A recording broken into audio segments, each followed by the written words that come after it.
예, 오늘의 시황 브리핑 시작하겠습니다. 트럼프가 상호 관세 90일 유예한다 이 발표가 나오면서 아시아 증시 전체적으로 다 급등을 하는 그런 모습을 보였고요. 다만 이제 대중국 관세는 오히려 올렸잖아요. 이게 일종의 어떤 씨앗은 남긴 겁니다. 그래서 시장이 좀 완전히 끝났다 이런 거보다는 큰 불 껐다, 아직 잔불은 남아 있다, 이렇게 보는 게 조금 더 합리적일 것 같고요. 외국인들이 순매수로 돌아왔습니다. 그런데 정확하게 이야기하면 매수 인진 여부는 조금 더 확인이 필요하고, 매도가 많이 줄었다 이렇게 보는 게 조금 더 정확할 것 같고요. 주요 수출주들 오늘 상승 종목이 워낙 많았기 때문에 특징주를 이야기하는 거는 적절하지 않은 것 같습니다. 시장 움직인 재료는 우선 이제 트럼프가 관세를 90일 유예하기로 했잖아요. 그러니까 아무래도 이제 금융시장 불안하고 협상국들 준비할 과정도 필요하고 이러다 보니까 이제 90일 동안 유예하는 그런 결정을 했고, 다만 이제 중국에 대한 관세는 높였거든요. 그러니까 중국이 추가로 올린 상태이기 때문에, 그러니까 우리는 이렇게 맞서는 나라에 대해서는 혹독하게 할 거야, 그리고 우리 말 잘 들으면 어떤 혜택을 줄 거야, 이런 인상을 좀 주려고 한 것 같아요. 그리고 중국에 줄 서지 마라, 이런 어떤 경고성 메시지도 있는 것 같고요. 그래서 아마도 중국도 또 여기에 이제 맞대응을 할 가능성도 있는데, 이게 맞대응을 무한히 할 수 없기 때문에 수면 아래에서 어떤 협상이 또 추진되는 그런 움직임이 나올 수도 있거든요. 그래서 이 두 가지가 다 병행이 되고 있을 겁니다. 어떤 형태로 뉴스가 전개되는지는 봐야 될 것 같고, 이제 환율이 빠졌죠. 최근에 이제 금리, 환율 이런 것들 때문에 긴장이 좀 되어 있었는데, 달러 인덱스가 하락한 데다가 이제 수출 리스크가 완화가 됐다라는 분석에 이제 환율이 내려가면서 외국인들의 선물 매수를 유발을 했고요. 그리고 외국인들이 이제 코스피 순매수하긴 했는데, 그 매수가 확 늘었다기보다는 이제 매도가 대폭 줄었거든요. 그래서 어쨌든 매도가 줄어도 순매수 들어온 건 들어온 거니까, 그러니까 이후에 외국인들 매수가 지속되는지, 그리고 오늘 공매도 청산이 그렇게 활발하게 됐던 것 같지는 않거든요. 그래서 공매도 청산이 좀 활발하게 되면서 외국인들 순매수가 좀 크게 잡히기 시작하는 대형주들이 나오는지, 이런 걸 향후에는 주목을 해봐야 될 것 같습니다. 근데 이제 아시아 증시 오늘 대부분 다 크게 올라갔죠. 일본이나 대만은 9% 올라갔어요. 그러니까 지수가 9% 올라가면 종목들 태반이 한 15%, 20% 급등했다는 얘기거든요. 그래서 지금 예를 들어서 일본 같은 경우는 그 관세 이게 미국에 그렇게까지 아부를 했다라는 굴욕적인 소리 들으면서까지도 갔는데 관세 두들겨 맞았다, 이런 것들 때문에 좀 부담이 있었는데, 어쨌든 이런 내용들이 나오고, 이렇게 되면 또 일본 엔화가 안전자산에서 이제 집중되면서, 안전자산이 되면 일본 엔화 환율이 좀 수출주 입장에서 이제 불리한 방향으로 가게 됐잖아요. 그래서 이런 불리함도 벗어났다, 이렇게 되면서 이제 일본이 좀 많이 올라가는 그런 모습을 보였죠. 그러니까 우리가 6% 올라간 게 적은 게 아닌데, 또 저쪽 쳐다보면 좀 아쉽죠. 3% 우리도 마저 채우지, 이런 느낌은 좀 있죠. 근데 어쨌든 아시아 증시 다 올랐고, 심지어는 중국도 올랐다. 이게 지금 특징이었고, 그리고 왜 이렇게 올랐나, 그리고 트럼프가 왜 이렇게 변심을 했을까 생각을 해보면 몇 가지 이유가 있는 것 같습니다. 왜 이유가 중요하냐면, 이 재료가 과연 지속될 것이냐를 가늠하는 거잖아요. 우선 금융시장이 워낙 불안했죠. 그러니까 주식은 오늘같이 올리면 그만이다라고 생각을 했을지도 모르지만, 채권까지 흔들리는 거는 트럼프 입장에서 좀 당혹스러웠을 거예요.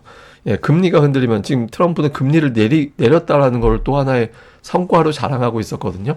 근데 금리까지 올라간다 그러면은 이 주식은 주식대로 떨어져서 자산은 줄어들고, 금리가 올라가는 거는 비용이 증가되는 거잖아요. 자동차 할부 금융 대출이자 이런 것들, 이것까지 올라가 버리면 이제 미국의 경제 자체도 문제가 되는 거고, 그러니까 미국의 국채가 금리가 올라간다 그러면 미국 국채에 대한 신뢰도도 떨어지는 게 되는 거잖아요. 그래서 그러니까 이런 부분들까지는 조금 달래야겠다, 이런 생각을 좀 했던 것 같고요. 그리고 정치적 지지 기반이 좀 균열되는 그런 움직임이 있었죠. 그러니까 월가에서 자꾸 쓴소리하는 사람들이 늘어나고 있었고, 만약에 경기 침체가 오면, 그러니까 트럼프는 파월한테 넘기고 싶었던 것 같아요. 그러니까 파월이 금리 안 내려서 문제야, 이런 식으로 넘기고 싶었는데, 지금 파월이 잘못하고 있다는 사람 하나도 없거든요. 그러니까 월가에서는 전부 다 트럼프의 관세 정책이 강제로 경기 침체를 끌어간다, 그러니까 이런 어떤 내용들이 나오고 있었거든요. 그리고 심지어는 공화당 내부에서도 이렇게 가면 안 된다라고 이제 반대하는 목소리가 좀 나오고 있었죠. 그러니까 이런 점들. 그 다음에 이제 중국이 어떤 짓을 하고 있었냐면, 관세 동맹을 구축하고 있었잖아요. 그러니까 원래 미국의 우방국들인데, 유럽이라든가 이런 곳들, 그러니까 미국의 우방국들인데, 이제 우리하고 동맹해서 미국과 같이 맞서자, 그러니까 이렇게 움직임이 있었거든요. 그러니까 이게 다른 나라들 입장에서는 지금 같은 경우에는 솔깃한 거예요. 미국이 지금 군사적으로도 니들이 알아서 지켜 이러고 있는 상태에다가, 여기에다가 이제 경제적까지 이제 중국이 동맹하자 이래 돼 버리면, 그러니까 미국의 어떤 글로벌 시장에서의 어떤 지위 이런 것들이 타격을 받을 수 있죠. 그러니까 이런 움직임에도 이제 좀 갈라놔야 될 것 같다. 중국은 분리를 해놔야겠다. 이런 생각을 좀 한 것 같고요. 그리고 이제 충분히 상대방 국가들 압박을 했잖아요. 그러니까 이게 내가 금융시장을 다 흔들 수 있어. 그리고 내 말 안 들으면 한 방에 금융시장 초토화 만들어버릴 수 있으니까 협상할 때 알아서 해라. 뭐 이런 것들을 보여줬고 그런 것들 충분히 이제 보여줬기 때문에 이제는 뭐 걷어들이고 이제 협상합시다. 그러니까 이런 거죠. 그냥 막 옆에서 막 유리 깨고 막 칼로 해놓고 막 그냥 옛날에 그런 거 있잖아요. 막 이렇게 그 뭐 면도칼 같은 거 막 잘라고 깡패들이 이걸 짝짝짝 씹으면서 침 딱 뱉으면 막 반대편 쫄게 한다고 뭐 이런 거 있잖아요. 막 트럼프가 이제 그런 짓을 했다라고 생각을 하거든요. 근데 돌이켜보면 원래 이랬어요. 트럼프는. 예, 원래 과거부터 끝까지 가서 이거 진짜 이 사람 진짠가 보다 하는 자리에도 갑자기 틀어버리는 그런 경우가 자주 있었거든요. 그래서 이번에도 좀 결과적으로 보면 혹시 그랬던 건 아닐까? 그러니까 이런 측면도 있었던 것 같습니다. 근데 저는 이거보다 지금 우선 트럼프의 성과가 너무 나빴다라는 점. 그러니까 이게 미국인들 금융자산의 48%가 주식이거든요. 근데 주식시장이 이렇게 망가뜨려 놓으면 경제가 나빠지는 원인이 될 수밖에 없잖아요. 그래서 트럼프가 여기서는 이제 돌릴 수밖에 없는 압박을 받았다라는 게 하나가 있고 또 하나는 이게 지속될 수도 있겠다. 어쩌면 조금 이전보다는 상황이 나아졌겠다라고 보는 게 지금 협상의 주도권이 바뀌었어요. 예, 베센트하고 그리어로 바뀌었거든요. 나바로하고 러트릭이었잖아요. 근데 지금 베센트하고 그리어로 바뀌었는데 이제 두 사람의 차이점이 뭐냐면 나바로는 무역 전쟁을 설계하던 사람이고 이번에 막 터무니없는 관세율이 나왔잖아요. 뭐 우리나라 25%, 뭐 일본 24%뭐 등등 해서 도대체 저게 어떻게 나온 거지? 그래서 무역 적자 나누기 수입액 해놨고 그게 관세율이다. 이 공식을 나바로가 만든 거예요. 예, 그리고 이 사람은 절대적으로 트럼프에 충성하는 사람. 그러니까 예전에 이제 의회 폭동 있었잖아요. 그래서 그것 때문에 이제 조사를 해야 되는데 이 조사를 거부했거든요. 그 거부했다라는 이유로 유죄를 받고 교도소에서 4개월인가 아마 수감했을 거예요. 예, 굉장히 트럼프 입장에서는 이제 충성파. 삐뚤어가도 그걸 갖다가 바로잡지 않는 인물. 그러니까 이렇게 유명한 사람이고 관세에 대해서는 이제 원래부터 강경파였거든요. 근데 베센트는 헤지펀드 출신이잖아요. 예, 물론 이제 러트링도 이제 뭐 금융기관 출신이긴 하지만 이 사람보다 훨씬 더 유연한 사람이 베센트거든요. 그리고 이제 관세 부과한 다음부터는 협상을 통해서 관세를 깎아줄 거다. 그러니까 이런 발언을 했던 사람이고 최근에 이제 그 외신 이게 유명한 언론이 아니라 좀 뭐 소식통 2명에게 확인했다. 뭐 이런 식으로 보도된 작은 언론사에서 제가 나온 기사를 봤는데 트럼프에게 그 2, 3위 사적인 자리에서 이제 그만두고 싶다는 얘기를 많이 했다라는 거예요. 근데 실제로 진심인지는 알 수는 없는데 그런 썰도 있었습니다. 근데 그리고 가장 최근에는 트럼프에게 협상을 해야 된다라고 설득을 했다라는 거예요. 그래서 좀 이제 유연하고 관세에 대해서는 협상을 통해서 내릴 준비를 하고 있는 사람 아니냐. 그런데 이 사람으로 주도권이 넘어갔다라는 점은 좀 다행스러운 이후에 이제 협상하는 과정에서 이제 복잡하지는 않을 것 같다. 중국이 그럼 이 사람이라면 협상해 볼까? 그러니까 이런 태도를 가질 가능성도 있다. 뭐 이렇게 이제 우리가 해석은 되는 것 같습니다.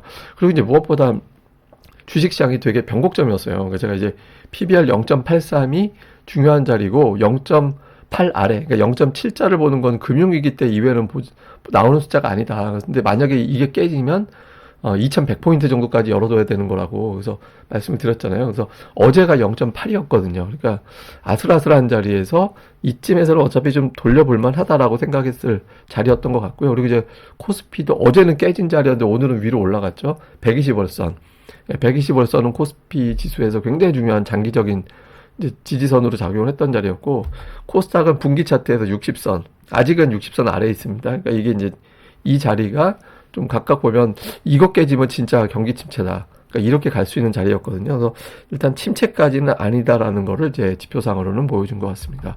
뭐 주요 종목은 사실 뭐 특징주 얘기할 거 없죠. 근데 제가 오늘 주목했던 거는 이게 이제 수출주가 주도를 해줘야 되는데 그러니까 관세 대피주 쪽으로만 너무 쏠리면 이건 또 신뢰도가 낮은 건데라고 봤거든요. 근데 다행히 이제 수출주들까지 다 같이 올라가는 그런 모습이 나와서 시장이 이제 관세제를 좀 온전히 반영하는 그런 모습을 보인 건 이제 다행스러웠다. 이렇게 봐야겠습니다.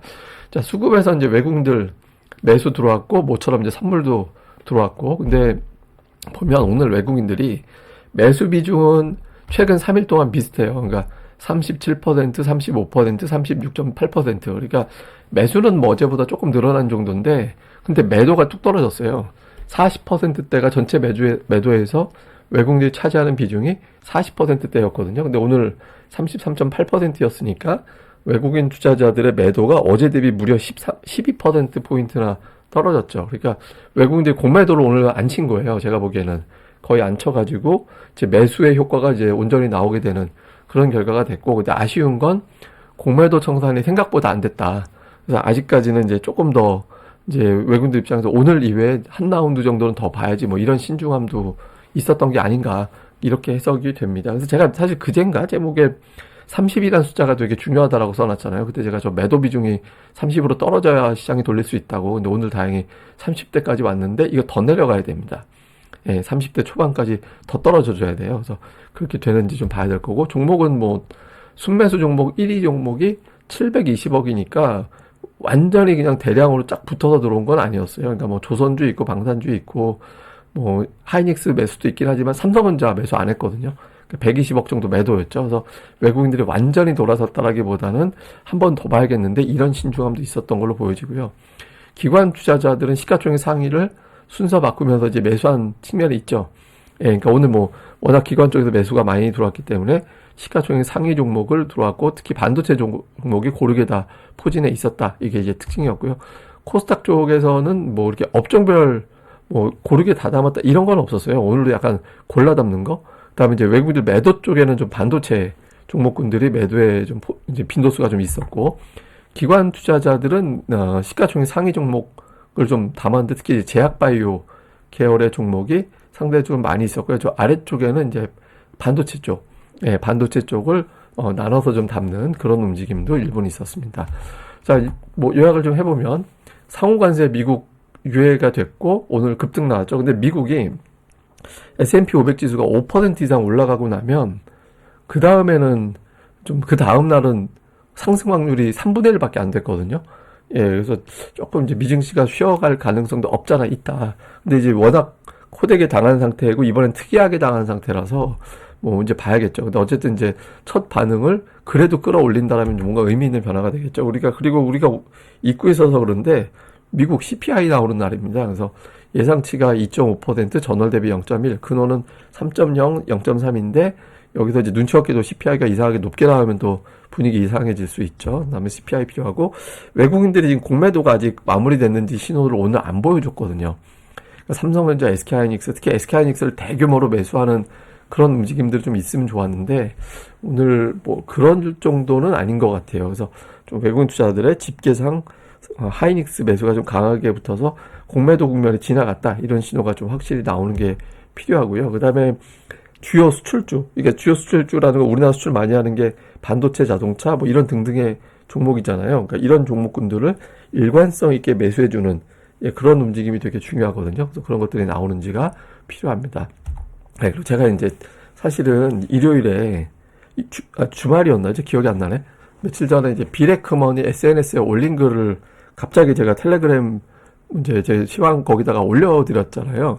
올리는데 제가 사실 이유가 있었어요. 그러니까 뭐냐면 가끔 가다가 보면 이 사람이 한 소리 하면 좀 시장이 특이하게 바뀌는 것 같던데 이런 게 있어요. 그러니까 오늘 마침 또 그런 짤이 있길래, 그러니까 보면 이제 그 비레크먼이 시장에 대한 불평을 하는 날이 저점이었다. 예를 들어서 뭐 코로나라든가 아니면 끈적거리는 인플레이션이나 이게 그 금리에 대한 어떤 변수라든가 이번 같은 경우는 관세 전쟁 가지고 또 막 불평을 하는 그런 소리를 했죠. 그러니까 이 사람이 아마 이제 포지션 자기가 구축해 놓고 그러고 나서 저렇게 올리는 게 저는 신호라고 생각을 하거든요. 그래서 제가 이제 그래서 원래 이제 특정 인물 건 가지고 잘 안 올리는데 이거 가지고 그래서 혹시 뭐 있는 건가라고 해서 그때 텔레그램 채널에 올렸고, 그래서 공유도 많이 돼서 거의 4만 건 가까이 공유가 됐더라고요. 그래서 근데 제가 이런 게 몇 개 있어요. 그러니까 예를 들어서 여러분들 잘 모르는 인물인데 데이비 테퍼라는 사람이 있는데 기술주 가지고 몇 마디 하면 또 이 사람 말 나오면 또 기술주 한 번씩 쳐다보게 되고, 뭐 워런 버핏은 폭락하고 나면 항상 쳐다봐야 되는 거 그건 유명한 거니까. 근데 가끔가다 시황적인 측면에서는 이제 비레크먼, 기술주 얘기 나올 때 데이비 테퍼 뭐 이런 거, 그러니까 최근에 뭐 틀리기도 하고 뭐 욕도 많이 먹고 그러기도 하는데 그래도 이렇게 가끔 어떤 사람들이 좀 부각이 될 때는 좀 주목해 볼 필요는 있다. 뭐 이렇게 요것도 그냥 재미삼아 설명을 드렸습니다. 이건 뭐 아침에 아까 말씀드렸던 미국이 5% 올라가고 나면 그 다음 날은 올라갈 비율이 좀 낮긴 했어요. 이게 보시면. 네, 워낙 많이 올랐으니까 저게 한 달 동안 저렇게 오르기도 쉽지 않은데 하루 만에 올랐잖아요. 그러니까 원래 이렇게 급락했다 올라갈 때는 단타들이 많이 섞여서 들어와서 그 물량을 소화하는 기간이 좀 필요하거든요. 그래서 이런 측면도 있다. 뭐 이 정도로 알아보시면 될 것 같습니다. 예, 그럼 또 오늘 하루도 잘 보내시고요. 저는 다음에 뵙겠습니다. 이 방송 구독하기와 좋아요, 예, 꼭 좀 부탁드립니다. 감사합니다. 구독하기 좀 많이 눌러주세요. 이거 조금만 더 하면 이제 5만 명 넘어가던데 좀 많이 부탁드립니다. 감사합니다.